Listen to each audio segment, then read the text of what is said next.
발견의 원리, 발견의 원리. 오늘 설교 제목은 발견의 힘 그랬는데요. 발견의 원리가 있어요. 무엇을 발견했느냐, 이게 참 중요합니다. 뭘 발견했느냐. 원리를 발견하죠. 어디든지 원리가 있습니다. 잘 되는 것도 원리가 있잖아요, 그죠?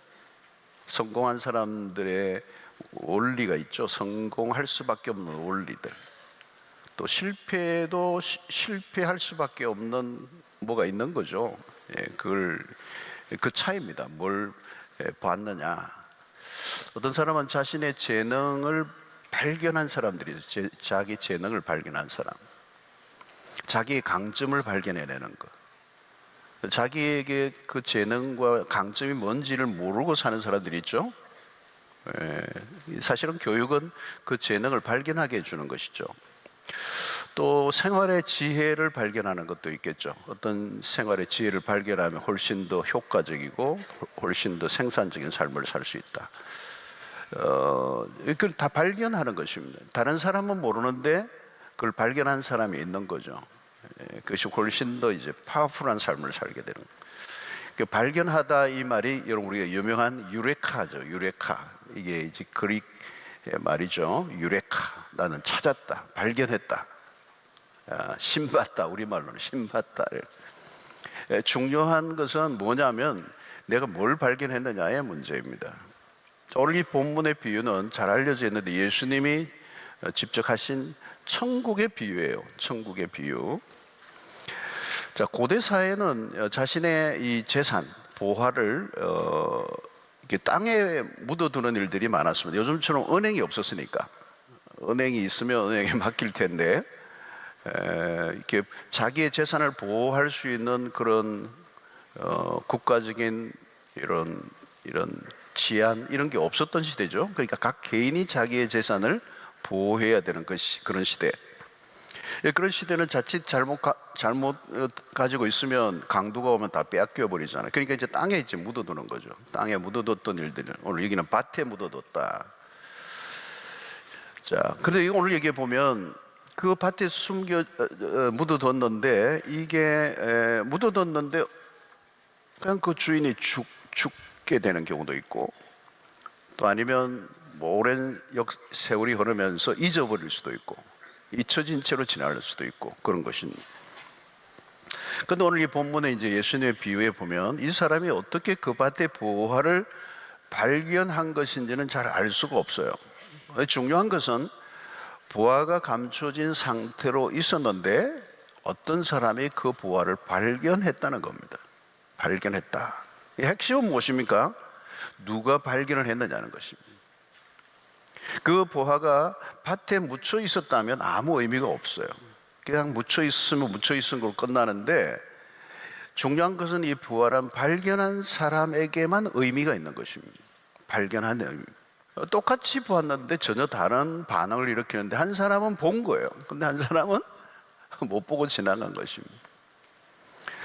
여러분, 한편의 설교도 마찬가지입니다. 어떤 분에게는 늘 그냥 듣던 일상의 설교일 수도 있는데 어떤 분에게는 어떤 설교가, 그 한편의 설교가 그 존재를 완전히 바꿔놓는 경우입니다.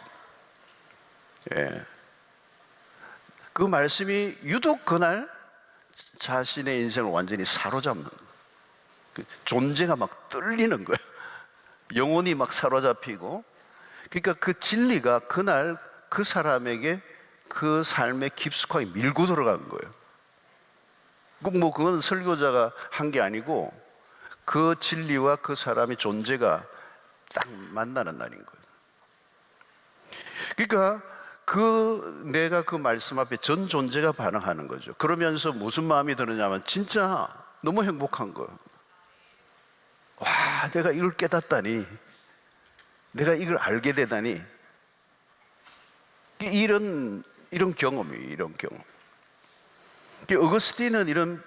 어거스틴의 표현대로라면 섬광처럼 딱 한 번, 섬광이 있잖아요. 쫙 빛이 나는데 딱 한 번 봤는데 떨리는 거예요. 그리고 찬란하고 또 두려운 절대 타자를 얼핏 보았는데 내 존재가 떨렸다는 거예요. 자, 이것은 내가 본 것이라기보다 보여진 것이죠. 그 주체가 사실은 내가 아니라 하나님이 보여주신 거예요. 근데 어떤 사람은 그걸 못 본 것인데 어떤 사람이 그것을 보았다는 데 중요한 의미가 있습니다. 지금도 보화가 분명히 있어요. 그 보화로 발견한 사람들이 있다는 거예요. 그러니까 오늘 여기에 보면 중요한 게 뭐냐면 이를 발견한 후라는 게, 이를 발견한 후 그래요. 이 발견이 중요해요. 무엇을 본 거예요. 다른 사람이 못 본 것을 본 것이죠. 거기에 따라 모든 게 달라지는 거예요. 그러니까 이 삶을 바꾸는 힘은 어디에 있느냐면 내가 뭘 봤느냐는 거예요. 자, 오늘 여기 우리가 눈에 이제 띄는 게 뭐예요? 보화를 발견한 사람이 어떻게 했습니까? 자신의 전 재산을 다 팔았어요. 다 팔았어요. 왜? 그 밭을 사기 위해서. 보화가 있는 밭을 사기 위해서. 자, 여러분 한번 보세요. 자기의 전 재산을 다 팔아가지고 그 밭을 사는 것을 본 주변의 사람들의 반응이 어떻게 했겠습니까? 뭐라고 얘기했겠어요? 자기의 전 재산을 팔아가지고 그 흐름한 밭을 사는 거예요. 그 주변의 사람들이 뭐라고 얘기했겠습니까? 미쳤다 그러겠죠. 미쳤다예요. 그렇게 조롱할 거 아니에요. 그래서 갔네. 아무리 갔네. 맛이 완전히 어떻게 주고 멀쩡한 사람이 갑자기 자기 재산을 다 팔. 너무도 비정상적으로 보일 거 아니에요. 정상이 아니에요, 여러분. 그 보화를 발견하지 않은 사람이 보기에는 정상이 아니에요.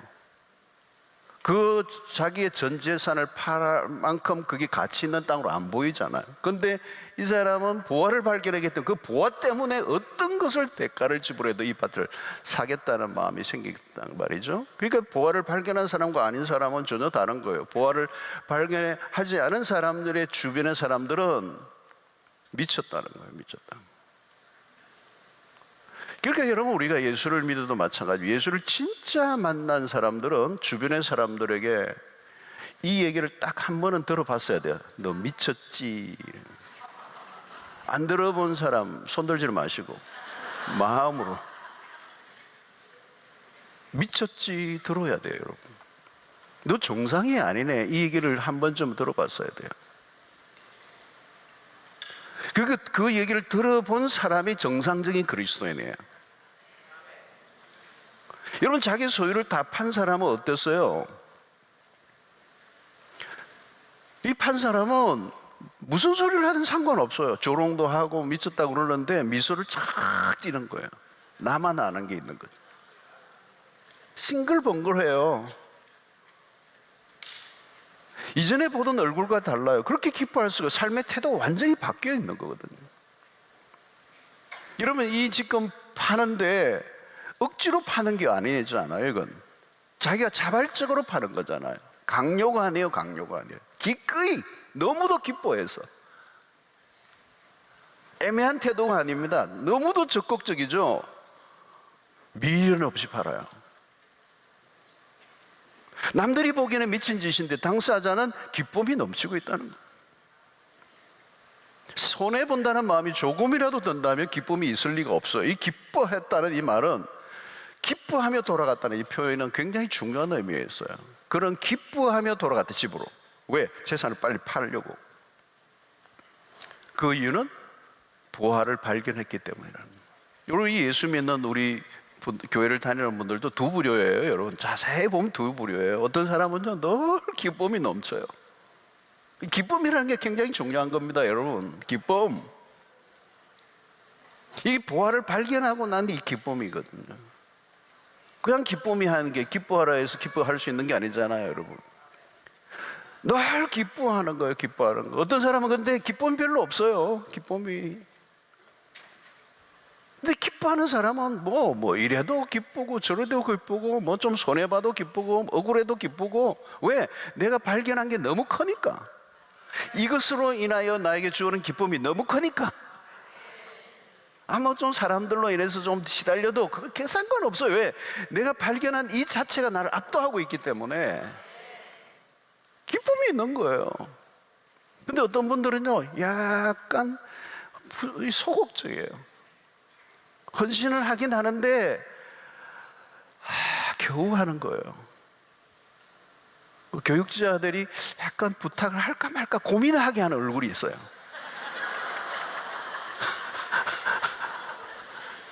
조금 더 부탁하면 그냥 교회 안 나올 겁니다 이럴 것 같은 얼굴이 있어요.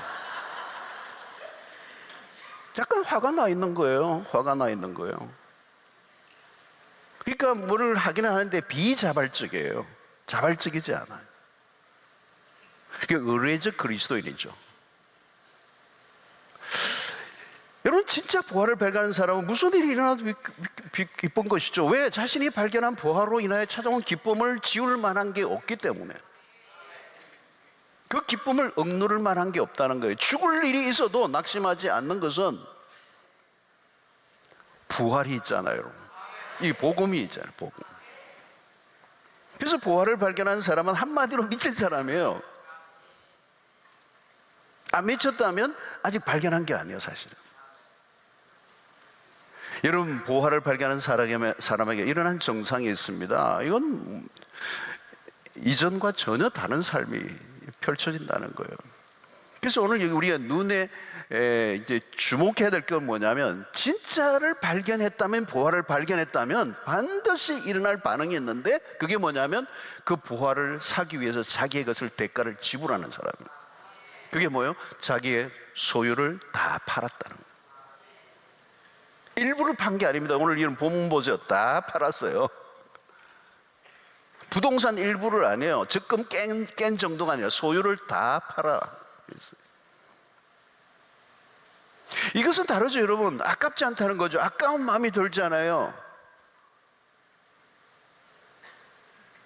왜? 그 발견한 것이 내 전 존재를 다 쏟아붓고도 모자란, 아깝지 않는 가치를 발견했기 때문에. 그래서 그 부활을 발견할 때 비로소 내 인생의 목적이 완전히 바뀌어진 것이죠. 그 부활보다 더 중요한 가치, 그 목적을 발견했기 때문에 그렇다는 거예요. 여러분, 우리의 인생의 목적을 발견하는 것이 얼마나 중요해요. 내가 이걸 위해서 살아야 되겠구나.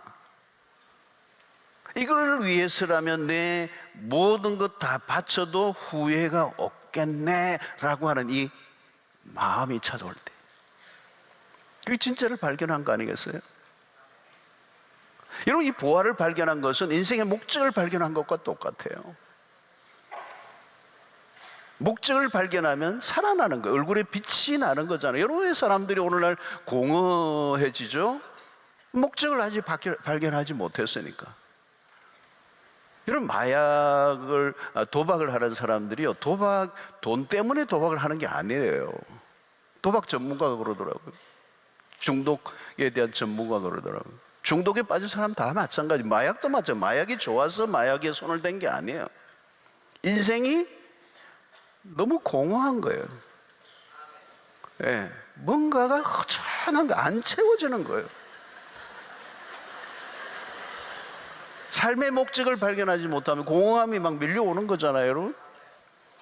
오늘 비유에 나오는 사람과 같이 실제로 여러분 오늘 자기의 재산을 다 팔아서 자신의 삶을 하나님 앞에 드린 사람이 나오죠. 그 사람이 바로 사도 바울이잖아요. 그런 그리스도를 발견하고 다메섹 도상에 예수 그리스도를 만날 때 그 만남 사건이 뭐죠? 감추어진 부활을 발견한 거예요. 그는 자신의 모든 걸 다 내다버렸습니다. 자신이 그동안 쌓아왔던 모든 걸 배설물과 같이 여겼다는 거예요. 참된 부활을 발견하면 그렇게 되는 거예요. 다른 것에는 다 흥미가 없어요. 모든 대가를 지불하고도 사고 싶어지는 그 부활을 그가 발견하기 때문에. 그래서 이 부활을 발견한 게 은혜예요. 여러분, 인간의 죄로 인하여 일어난 정상이 하나 있는데 눈이 어두워진 것입니다. 눈이 닫혀버렸어요. 왜요? 우리의 욕망이 눈을 다 닫아버려요. 참된 것을 보지 못하도록 우리의 욕망이 우리의 눈을 다 가려버리니까 볼 걸 보지 못하고 가치에 이 혼란이 온 거죠. 요즘 뭐 가치관의 혼란이 그거잖아요, 여러분. 진짜 가치 있는 것은 가치 있게 보지 못하고 가치 없는 것에 모든 걸 다 쏟아붓는, 볼 걸 보지 못하니까. 그러니까 눈을 뜨는 게 은혜라는 거죠. 어떤 분은 교회 나오자마자 복음을 듣고 반응합니다. 말씀을 듣는데 귀가 번쩍 열리는 거죠. 어떤 애는 교회를 오랫동안 다니긴 했지만 여전히 복음이 가려진 상태로 있는 거예요. 설교도 많이 들었어요. 그런데 복음의 비밀에 눈이 열려 있지 않은 거죠. 그 신앙이 늘 답보 상태에 있는 거예요. 이게 발견의 힘이에요. 발견의 힘. 아직 발견을 하지 못했으니까 큰 변화가 일어나는 거죠. 자신이 노력을 해보지만 자신이 노력하는 수준은요, 언제나 거기서 거기에요. 멀리 못 가요. 여러분, 신앙은 우리의 노력만으로 되는 게 아니고 내가 애를 쓴다고 되는 게 아니라 절대적 하나님의 가치에 눈을 뜨는 것입니다. 복음에 눈을 뜨는 것입니다. 영원한 것에 눈을 뜨는 것이고 천국에 눈을 뜨는 것이고 안 보이는 게 보이는 역사가 일어나야 된다는 거예요. 가장 중요한 것은 하늘의 비밀을 발견하는 것입니다. 그것이 내 삶의 전 존재를 바꿔놓는, 이 순간을 위해 살아가던 우리가 영원에 대해서 눈이 열리게 되니까. 그러니까 이 원초적인 복음을 들으면 그 앞에 우리의 모든 것이 무너지게 되고 그리스도 안에 감춰진 천국의 비밀을 발견하고 나면 내 전 존재가 거기에 반응하지 않을 수 없게 된다는 것입니다. 그래서 여러분, 진짜 부활을 발견한 사람에게 일어나는 확실한 증거는 뭐냐? 대가를 지불한다는 거예요. 그 부활을 얻기 위해 전 재산을 다 팔아 그 밭을 사는 이 분명한 행위가 나타나야 됩니다. 자, 그런데 여러분, 부자 청년의 얘기가 누가복음 18장에 나와요. 18장 22절에 보면 예수께서 이 말을 들으시고 이르시되 내게 아직도 한 가지 부족한 것이 있으니 내게 있는 것을 다 팔아 가난한 자들에게 나눠주라. 그리하면 하늘에서 내게 보화가 있으리라. 그리고 와서 나를 따르라 하시니, 그 사람이 큰 부자이므로 이 말씀을 듣고 심히 근심하더라 그랬어요. 이 부자는 이 예수님이 다 팔고 가난한 자에게 나눠주고 하늘에서 내게 보화가 있을 것이다. 그러니까 다 팔고 나눠주고 그 다음에 나를 따라. 그러니까 큰 부자이었기 때문에 이 말씀을 듣고 심히 근심하더라.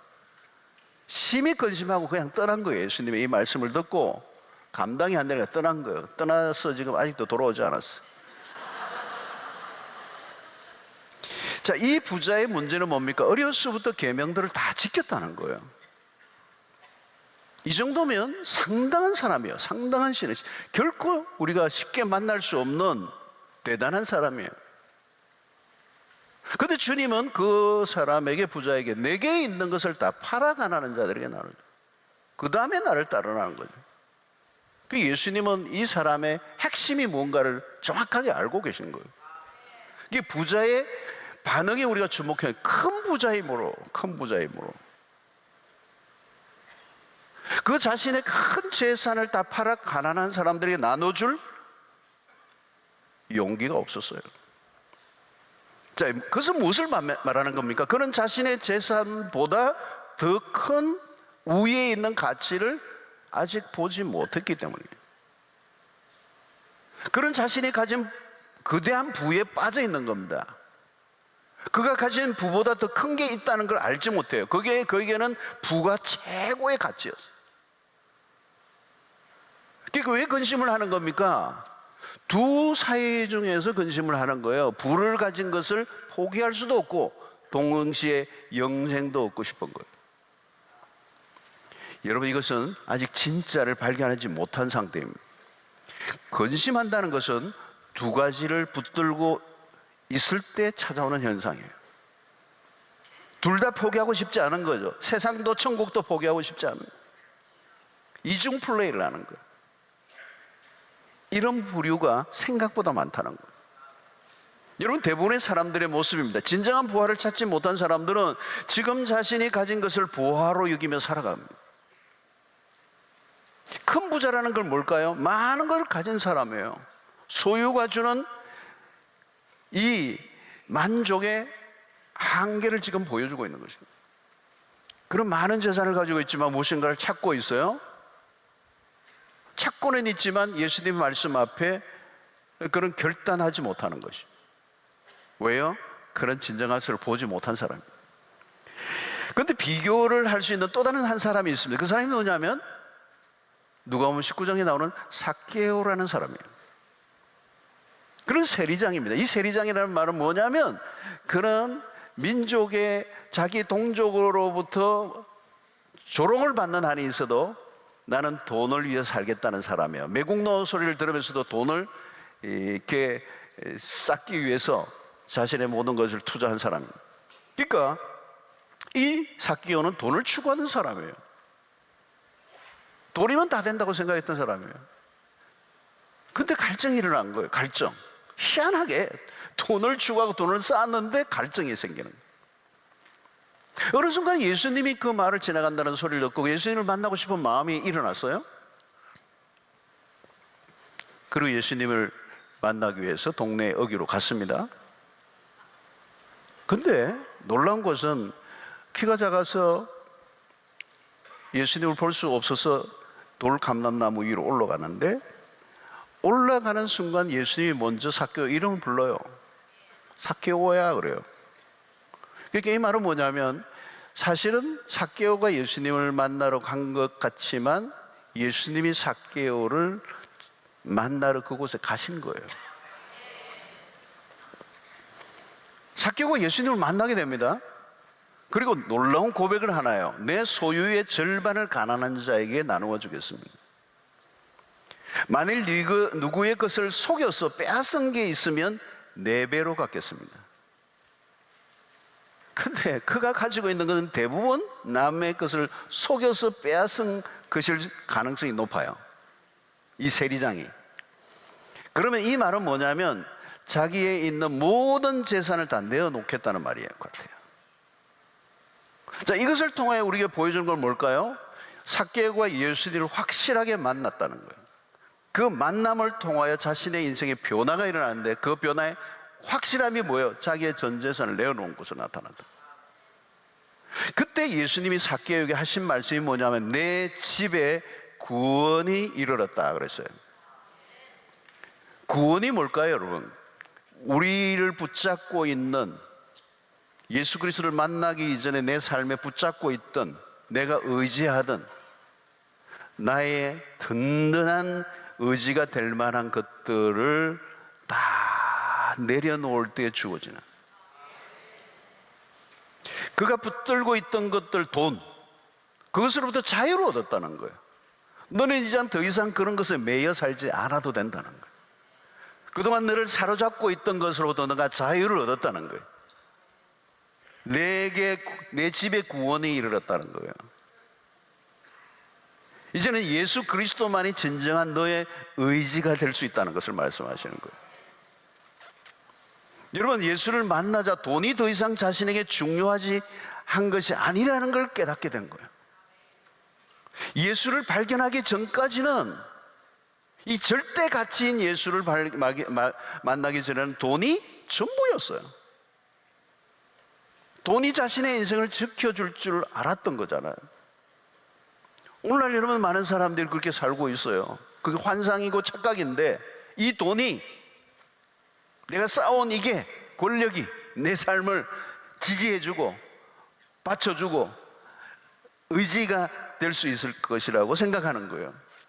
삭개오가 그렇게 살았는데 예수 그리스도를 만나자 전혀 의미 없는 것이라는 걸 깨닫게 되고 자기의 모든 것을 내어놓는 것이. 여러분, 가장 중요한 것을 만나면 덜 중요한 것을 내려놓을 수가 있어. 여러분, 우리가 예수를 만나기 전에 의지할 만한 것들이 많이 보여요. 그게 우상입니다. 여러분, 이것을 내가 포기하려고 해서는 안 되죠. 불가능한 것입니다. 어느 수준까지는 포기할 수 있어요. 그런데 신앙생활을 하는 가운데 많은 것들을 포기했다고 생각하지만 어느 시점에 가면 딱 멈추는 게 있어요. 하나님, 다른 건 다 몰라도 이건 안 됩니다. 하나님, 이것만은 건드리지 말아주세요. 어떤 것을 포기하려고 하면 내가 용납을 하지 않아요. 여러분, 밭에 보화를 발견한 사람은 그 밭을 사기 위하여 분명한 액션을 취해야 된다는 거예요. 자신의 모든 재산을 팔아야 된다. 마땅한 대가 지불이 있어야 된다는 거예요. 그게 진정한 보화를 발견한 사람의 태도라는 거예요. 트레이딩이 분명히 일어나야 된다는 거예요. 여러분, 아브라함에게 있어 독자 이삭이 대단히 중요한 그의 모든 것이죠. 백세에 낳은 아들이고 너무도 사랑하는 아들이에요. 근데 하나님이 어떻게 하시죠? 번제로 드리라는 거예요. 번제로 드리라. 아브라함은 그를 모리아에 가서 그 말씀대로 번제로 올려드려요. 근데 우리가 생각하기에는 하나님, 아니 이것까지 바치라고 하는 것입니까? 그 단계까지 하나님이 가게 하시는 거예요. 반드시 우리의 신앙의 어떤 지점에 가면 우리에게 물으시는 게 있어요. 여러분, 그가 모리아에서 그 백세에 낳은 아들을 기꺼이 바쳐요. 이 바칠 수 있었던 힘은 사실 아브라함에게 있는 게 아니에요. 불가능을 가능케 하시는 하나님을 그가 믿었기 때문이에요. 이삭이 바로 그 증거입니다. 백세의 자녀를 낳았다. 낳을 수 없는 자녀를 낳은 거예요. 낳을 수 없는 것을 낳게 하신 하나님. 그러니까 이삭보다 더 귀한 존재는 하나님, 더 높은 가치는 하나님. 그러니까 이삭을 바친 아브라함이 대단한 것이 아니고 아브라함이 발견한 하나님이 대단한 분이십니다. 이게 발견의 원리예요. 발견의 원리. 내가 하는 게 아니고 그 보화를 발견하게, 그 보화 자체가 주는 엄청난 파워가 있는 거예요. 그 보화를 발견했기 때문에 거기서 나오는 에너지가 있는 거예요. 내가 아무리 포기하려고 해도 안 되는 거예요, 여러분.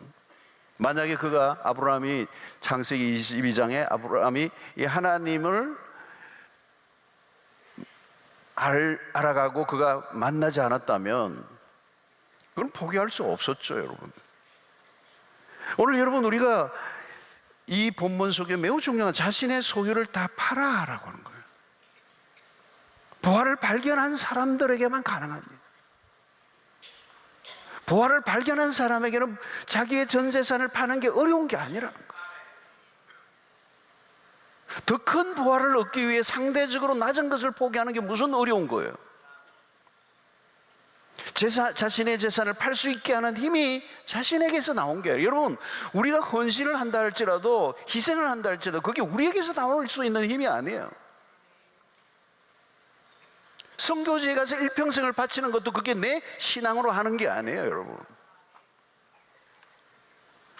그렇게 살아갈 수밖에 없는 하나님을 만난 것이고 그 가치를 발견했기 때문에. 짐 엘리엇도 그 얘기하는 거잖아요, 여러분. 영원한 것, 정말 진짜 가치를 위해서 내 삶을 드리는 게 무슨 낭비냐, 낭비. 뭐가 우리에게 낭비가 될 수 있느냐. 너 그렇게 하는 건 너 낭비가 아니냐는 그 말에 당당하게 짐 엘리엇이 하는 얘기예요. 영원한 것을 위하여, 영원한 가치를 위하여, 영원하지 않는 것을 바치는 게 무슨 낭비라고 얘기하는 거죠. 보화를 발견했기 때문에. 이거는 그러니까 여러분, 이 보화 자체가 주는 힘이 그거예요. 자기의 재산을 포기하게 만드는 엄청난 힘이 거기에서 나온다는 거예요. 여러분, 실제로 포기하는 것은 어려운 것입니다. 실제로 삶 가운데 여러분, 내가 뭔가 내 힘으로 헌신하고 내 힘으로 희생을 하고 내 힘으로 뭔가를 하려고 해보세요. 쉽지 않아요. 맨정신은 안 돼요. 그러니까 포기하는 것도 힘인데, 그러나 이 포기의 힘은 발견의 힘에서 나온다는 거예요. 발견의 힘이 있어야 포기의 힘이 나오는 거예요. 대부분은 자신이 가진 것을 움켜쥐고 살다가 끝납니다. 더 높은 가치를 위해서 포기할 때 찾아오는 엄청난 파워가 있는데 그 단계까지 못 가는 거예요. 다른 클래스로 가는데 여기에서 another 레벨로 내 인생이 바뀌느냐 안 바뀌느냐가 여기에 결정되어 있는 거예요. 오늘 여기 보니까 기뻐하며 돌아가서 자기의 소유를 다 팔아 그 밭을 사느니라. 여기 핵심은 여러분, 기뻐하며 돌아갔어요. 고민에 빠지지 않았어요. 억지가 아니었어요. 그 원인은 어디 있어요, 여러분? 진짜를 발견한 사람만이 누리는 기쁨이 있었기 때문에. 기뻐하려고 해서 기뻐해지는 것도 아니에요. 발견하니까 기쁨이 온 거예요. 무엇인가 그 발견한 보화에 내가 압도를 당할 때 기쁨이 온 거예요. 미친 거예요. 신앙의 묘미는 여기에 있는 것입니다. 그래서 여러분, 오늘 우리는 우리 신앙의 양극화 현상이 일어날 수 있어요. 어떤 사람은 신앙생활을 하긴 하는데 어느 한계선이 분명히 있어요. 한계선이 있어요. 자신이 붙들고 있는 어떤 것을 놓치지 않아요. 신앙 전반에 적극성이 없어요. 할 건 다 해요. 근데 어느 선을 안 넘어요. 오래 믿었는데도 큰 변화가 없어요. 늘 고만고만해요. 나쁜 것은 아닌데 그렇다고 아주 좋은 것도 아니에요. 애매한 거죠. 애매한 거죠. 그런 전형적인 종교인으로 살아가는 거예요. 그런데 여러분, 어떤 사람은요, 그냥 달라. 너무 기쁘고 너무 좋아하고 그냥 예수님 때문에 산다는 이 고백이 그냥 현실로 나타나는 거예요. 다른 건 어떻게 돼도 별로 관심이 없어. 별 관심이 없어. 예수를 믿고 예수를 만나고 예수를 믿고 예수 때문에 살아가는 것 자체가 행복인 거예요. 다른 게 하나도 없어. 예수 그리스도를 만난 게 내 인생의 최고의 복이고 예수님과 함께 살아가는 것보다 더 내 인생에 원하는 게 없어. 예수와 바꿀 수 있는 것은 아무것도 없어. 예수님만 뺏기지 않으면 돼. 예수 믿는 것만 포기하지 않으면 난 된다는 거죠. 다른 것은 포기할 수 있다는 거예요.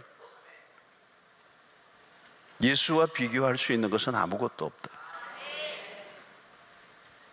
그런 분은요, 오늘 여러분들이 다 그렇게 되기를 바랍니다. 예수로 충분합니다. 그 말은 많이 듣지만 그게 구체적으로 내 삶에 그렇게 경험되어지는 건 다른 거잖아요, 여러분. 난 예수 때문에 좋아요. 예수님 한 분으로 나는 배가 불러요. 뭐 어떻게 되든 다른 거는 상관없어요. 예수와 비교될 수 있는 것은 이 세상에 아무것도 없기 때문에 예수님 외에 나를 불행하게 할 수 있는 요소가 아무것도 없기 때문에 그 사람이 바로 부활을 발견한 사람이에요. 난 이 부활 때문에 난 다른 건 다 잃어버려도 괜찮다는 거잖아요.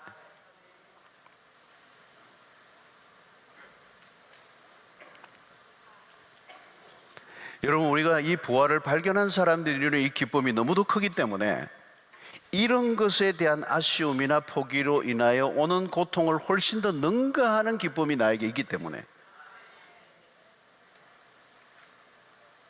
내가 발견한 보화에 비하면 내가 포기한 것은 너무도 작다고 여기기 때문에 미련이 없는 거예요. 포기하는 것이 어렵고 포기하는 것으로 인하여 힘들어한다면 문제가 있는 거예요. 진짜 보화를 발견한 사람은 자신이 포기한 것은 너무 미미해. 남들은 집사님 어떻게 그런 걸, 너무 미미한 거예요. 왜 그래요? 하나님이 보여주신 이 보화가, 하나님이 우리에게 주신 보화가 너무도 큰 것이기 때문에. 그것이 바울 사도의 모습이에요, 여러분. 빌립보서 3장 8절을 보면 또한 모든 것을 해로 여기면 내 주 그리스도 예수를 아는 지식이 가장 고상하기 때문이라. 내가 그를 위하여 모든 것을 잃어버리고 배설물로 여기면 내가 그리스도를 얻었기 때문이다. 그리스도 한 분을 얻었기 때문에 난 다른 것 다 잃어버려도 상관없다. 아니, 내가 그리스도를 얻고 나니까 옛날에 그렇게 좋아 보이던 것이 배설물로 보인다.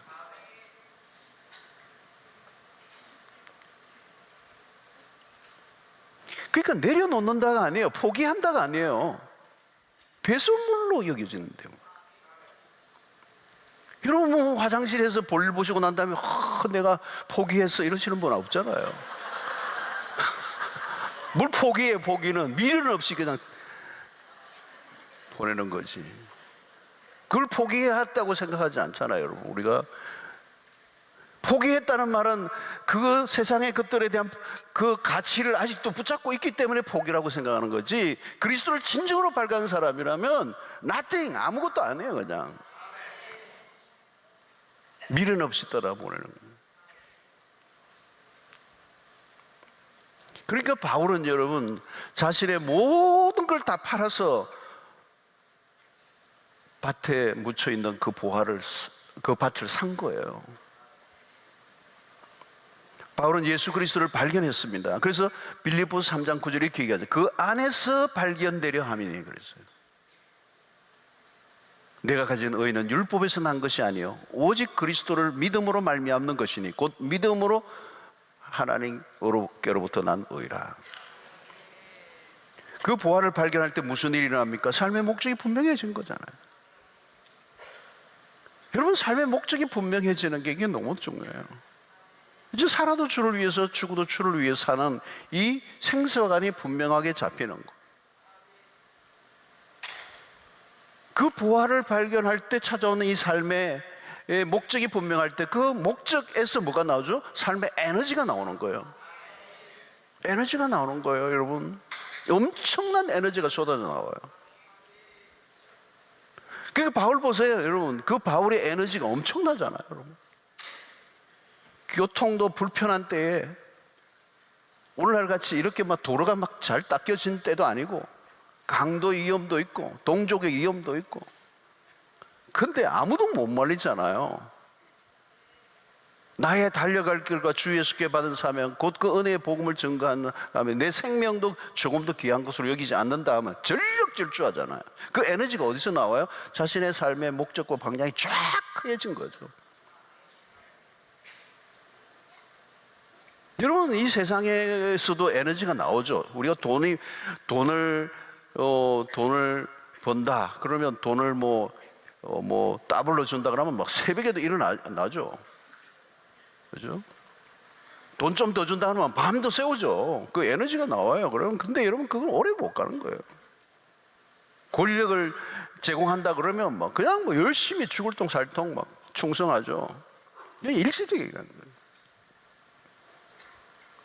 그리스도를 발견한 사람은 그리스도가 나를 이끌어주는, 복음이 나를 이끌어가는. 여러분 돈에 중독된 사람과 그리스도에게 포획된 사람은 달라요. 삶의 원동력이 어디로부터 나오느냐는 거죠. 자, 이 보화를 발견한 사람은 어떤 모습이어야 합니까? 자신의 재산을 팔아 그 밭을 사고, 그걸로 끝나지 않죠. 그 보화로 인하여 기뻐하는 일상을 살아가는 거예요. 그 보화가 주는 기쁨이 삶의 모든 걸 바꾸어 놓아야 정상이에요. 보화를 발견한 것으로 끝나면 안 되는 거예요. 발견한 자의 삶, 발견한 보화를 가진 자의 삶, 그 모든 걸 다 팔아 밭을 샀고 그 보화를 가지고 있는 자의 삶이 여러분 절대적 가치를 붙잡고 있는 삶 아니겠습니까? 이제 다른 상대적 가치에 목을 매지 않아요. 절대적 가치를 발견했기 때문에 시시한 것에 내 마음이 힘들리지 않는다는 말이죠. 절대 가치가 되신 그리스도에게 꽂혀서 살아가는, 그게 모든 걸 다 거는 인생이 되는 거예요. 우리가 천국을 소유한 자로 살아가는 거예요. 소유한 자로서 누리는 삶을 살아가는, 그게 천국의 삶이라는 것입니다. 여러분 우리는 이제 더 이상 빼앗길 게 없는 사람들이에요. 손해를 좀 보고요, 어디 사기를 당하고 누구에게 좀 속고 좀 빼앗기고 그래도 여러분 억울해하지 마세요. 필요한 사람에게 갖구나 이렇게 생각하세요. 그냥 나 안 그래도 처리하려고 했는데 가져갔구나 이렇게 생각하세요. 우리는 거기에 우리의 목을 매는 사람들이 아니라는 거예요. 우리는 이미 가지고 있는 이 보화, 이 천국을, 영원을 소유한 자로 예수 안에서, 그러니까 다른 것에 여러분 고민하고 갈등하고 염려하고 막 세상 사람과 싸우고 이럴 이유가 없어요. 거기는 우리가 찾는 게 없단 말이에요.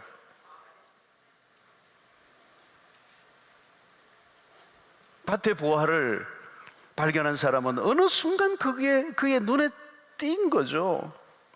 여러분, 우리가 주님을 만난 것도 마찬가지죠. 생각지도 않는 순간에 주님 우리의 인생에 찾아오신 거예요. 찾아오신 거예요. 내가 거부할 수 없을 정도로 강력하게 다가오신 것이죠. 내가 인생이 힘들고 내 인생이 정말 처절하고 실패하고 갈 곳이 없고 소망이 없고 힘들고 어려운 순간에 인생의 결론을 낼 수 없는 그런 상황 속에 어느 순간에 우리 주님이 그 앞에 서 계신 거예요. 기다리고 계셨던 거예요. 만나 주신 거예요. 그래서 우리의 눈이 열리고 그분을 만나고 내 인생이 바뀌게 되고, 내 인생이 바뀌게 됐다는 말이 내 눈이 바뀐 거예요. 가치를 보는 눈이 바뀐 거예요. 옛날에 그렇게 귀중하게 여기던 게 귀중하게 여기지 않는 거예요. 언제든지 팔 수 있고 언제든지 포기할 수 있는, 왜? 절대적 가치를 만났기 때문에. 삭개오가 예수님에게로 간 게 아니에요. 예수님이 삭개오를 만나러 오시는 거예요. 주님이 우리에게 찾아오시는 거예요. 주님이 우리를 만나기를 원하죠. 여러분, 우리 인생에 가장 중요한 것은 이 절대자 하나님을 만나는 것입니다. 그리스도를 태양처럼 뜨겁게 만나는 거예요, 여러분. 영원한 구원을 얻은 우리의 삶은 그 이후로는 다르게 살아갈 수밖에 없는 거예요. 천국을 발견한 자는 세상의 것들로 인하여 절망하거나 불행해하지 않는다는 거예요. 복음을 발견한 사람은 이제 그 복음 안에서 살아가고 그 복음이 주는 그 능력이 우리의 삶을 이끌어가기 때문에. 그 바울은 표대를 향하여, 앞을 향하여 위를 바라보며 달려간다는 거예요. 뒤에 있는 것에 더 이상 연연하지 않고 우리를 부르신 그 부름의 상을 바라보며 전력 질주하는 모습, 절대적 가치를 발견한 사람들은 더 이상 우물거리지도 않고 머뭇거리지도 않고 고민하지 않고 시시한 것에 인생을 낭비하지 않고. 여러분, 배설물을 위해서 인생을 낭비할 이유가 전혀 없는 거잖아요. 이게 바로 발견의 힘이에요. 발견의 힘. 가장 위대한 발견은 바로 복음이고 예수 그리스도고 십자가고, 그걸 통하여 우리에게 주어지는 영원한 하나님의 나라 천국인 줄로 믿습니다. 그 나라에 눈을 뜨면 우리의 삶은 정말 이 땅에서 불필요한 것들에 우리의 인생의 에너지를, 낭비를 최대한 줄이게 되고 목표에 초점을 맞추고 그리스도를 위하여 달려가게 될 때, 그 그리스도가 주는 우리의 삶의 에너지가 너무 엄청난 것이기 때문에 달려가도 뛰어가도 곤비치 않는 새 힘을 계속 공급해 주시는 거예요. 하나님 안에서 천국의 이 비밀을 깨달은 자들은 삶에 주저할 이유가 없어요. 삶의 방향이 분명히 정해져 있어요. 우리는 이제 예수 그리스도와 그 복음을 위해 살아갈 수 있는 자들로 우리를 불러주셨기 때문에 이제 먹어도 마셔도 무엇을 하든지 그 복음을 위해서, 하나님의 나라를 위해서 살아가는 자들로 우리가 존재한다는 걸 깨닫게 될 때 그 안에서 에너지가 나와요. 기쁨이 와요. 그것을 살아갈 때 하나님이 더 놀라운 능력을 우리에게 공급해 주셔서 아름다운 열매를 맺는 복된 삶을 살게 될 줄로 믿습니다. 사랑하는 성도 여러분, 오늘 우리는 그 보화를 발견한 자들인 줄로 믿습니다. 그게 진짜 보화예요. 천국에 눈 뜬 자들이에요, 여러분. 영원을 이제 우리가 소유한 자들이에요. 이건 빼앗길 수 없는 것을 우리가 가졌어요. 이 세상은 잠깐이에요, 잠깐. 영원한 것이에요, 여러분. 쇼트, 아주 짧은 것들을 위해서 우리의 인생을, 여러분, 거기에 내가 내 인생을 낭비하지 마세요. 오늘 여러분, 우리가 예수 그리스도를 만난 자들로, 천국을 발견한 자들로, 절대적 가치를 발견한 자들로 살아가시게 될 때, 여러분들이 가지고 있는 삶의 모든 것들을 거기에를 위하여 올인 다 쏟아붓고도 후회함이 없는, 갈수록 더 우리 인생에 기쁨과 감사가 넘치는 그 아주 명료한, 선명한, 아주 뚜렷한 인생의 방향을 향해 달려가는 여러분들 되시기를 주의 이름으로 축원합니다.